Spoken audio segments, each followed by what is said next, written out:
Ring substitution reactions देखेंगे किसके, aldehyde और कीटोन्स के, एरोमेटिक एल्डिहाइड्स और कीटोन्स के, तो जो उनके इलेक्ट्रोफिलिक सब्स्टिट्यूशन रिएक्शंस होते हैं।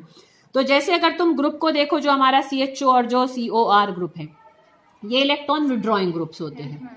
तुम देखोगे भी तो भाई एक ऑक्सीजन से कार्बन खींच रहा है, एक हाइड्रोजन से कार्बन ले रहा है, तो ज्यादा तो लिया जा रहा है ना, तो carbon carries net positive charge CHO group में, और ऐसी COR भी। तो इसलिए ये इलेक्ट्रॉन विड्रॉइंग ग्रुप्स होते हैं। अब इलेक्ट्रॉन विड्रॉइंग ग्रुप है तो कैसे होंगे, मेटा डायरेक्टिंग होंगे। तो जो भी इलेक्ट्रोफाइल आएगा वो मेटा पोजीशन पर अटैक करेगा। पर क्योंकि इनके खुद के ग्रुप में भी H है, अगर CHO है तो CHO वो वाला H है, और अगर कोई एल्डिहाइड है तो CH3 होगा, कोई भी एल्काइल ग्रुप है तो वहां भी H है ना। तो कई बार इलेक्ट्रोफाइल उन H से भी रिप्लेस हो जाते हैं, बजाय के रिंग में जाने के वो जो हमारा फंक्शनल ग्रुप में ही कार्बन हाइड्रोजन है उनसे रिप्लेस हो जाते हैं। तो थोड़ा सा बस वहां ध्यान रखेंगे। तो पहला देखो हेलोजिनेशन। तो हेलोजिनेशन में देखो बेटा, अगर हम लो टेम्परेचर को लेकर चलेंगे, अगर टेम्परेचर बहुत लो है तो तुम देखोगे फंक्शनल ग्रुप वाला जो हाइड्रोजन है वो हेलोजन से रिप्लेस हो जाएगा। ऐसे ही तुम देखो जब हमने ब्रोमिनेशन, ये हमने कीटोन को ले लिया, एक है ना बेंजोफिनोन है, याद है नाम इनके बताए थे मैंने तुम्हें, सॉरी एसिटोफिनोन है पहले वाला, तो पहले वाला बेंजल्डिहाइड है, फिर हमारा एसिटोफिनोन है। इसमें भी तुम देखो टेम्परेचर बहुत लो है, 273 डिग्री सेंटीग्रेड, ठीक है। तो इसमें भी अगर हम करेंगे हेलोजिनेशन, हम करेंगे, हम कैटलिस्ट में डाल रहे हैं, तो भी रिप्लेसमेंट कहाँ होगी, देखो फंक्शनल ग्रुप वाला हाइड्रोजन रिप्लेस हो रहा है, ठीक है, क्योंकि वैसी रिएक्टिविटी कम हो जाती है इनकी, इलेक्ट्रॉन विड्रॉइंग ग्रुप है, तो जो हमारा फंक्शनल ग्रुप वाले हाइड्रोजन है वो रिप्लेस होंगे अगर हम टेम्परेचर लो रखते हैं। तो भाई ऐसा भी तो प्रोडक्ट की हमें जरूरत पड़ सकती है।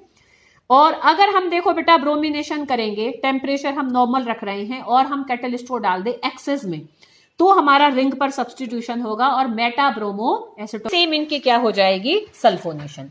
तो सल्फोनेशन में सल्फोनिक ग्रुप हमारा मेटा पोजीशंस पर आ जाएगा, आइदर एल्डिहाइड और एरोमेटिक। तुम देखो बेटा ये हमारे हो गए इनके सल्फोनेशन रिएक्शंस, तो इसमें मेटा पोजीशन पर सल्फोनिक ग्रुप आ जाएगा।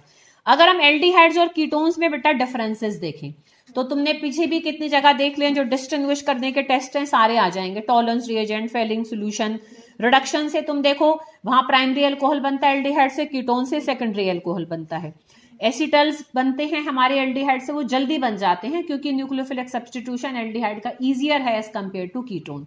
वहां पर कीटल इतनी आसानी से नहीं बनते हैं, कीटोन को लेते हैं तो ऐसी एल्डिहाइड्स किस रिएजेंट के साथ पिंक कलर देता है पर कीटोन्स नहीं देते, ठीक है। कुछ यूजेस हैं, देखो तुम्हें मैंने पहले भी शायद कभी बताया कि जो 40% सोल्यूशन हमारा फॉर्मल्डिहाइड का होता है उसको फॉर्मेलिन कहते हैं, यूज्ड इन प्रिजर्विंग स्पेसिमेंस। ये जैसे स्पेसिमेंस रखे हुए हैं ना हमारे इसमें, तो इनको हमने जो सोल्यूशन में प्रिजर्व कर रखा है कि इनके ऊपर कोई भी बैक्टीरियल, कोई भी मतलब माइक्रो ऑर्गेनिज्म का अटैक ना हो, तो फॉर्मेलिन सोल्यूशन में सेफ रहते हैं, इनका कोई डिकम्पोजिशन नहीं होता।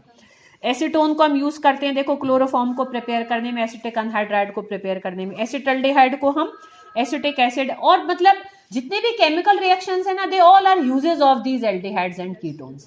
तो तुम कोई भी यहाँ पर एज यूज उसको लिख सकते हो, इन केस यूज आ जाए और तुम भूल जाओ। बट फॉर्मेलिन को अलग से ही पूछ लिया जाता है, व्हाट इज फॉर्मेलिन, तो उसको एज एक डेफिनेशन याद रखो कि 40% solution of formaldehyde in water is called formalin. So this is all about aldehydes and ketones.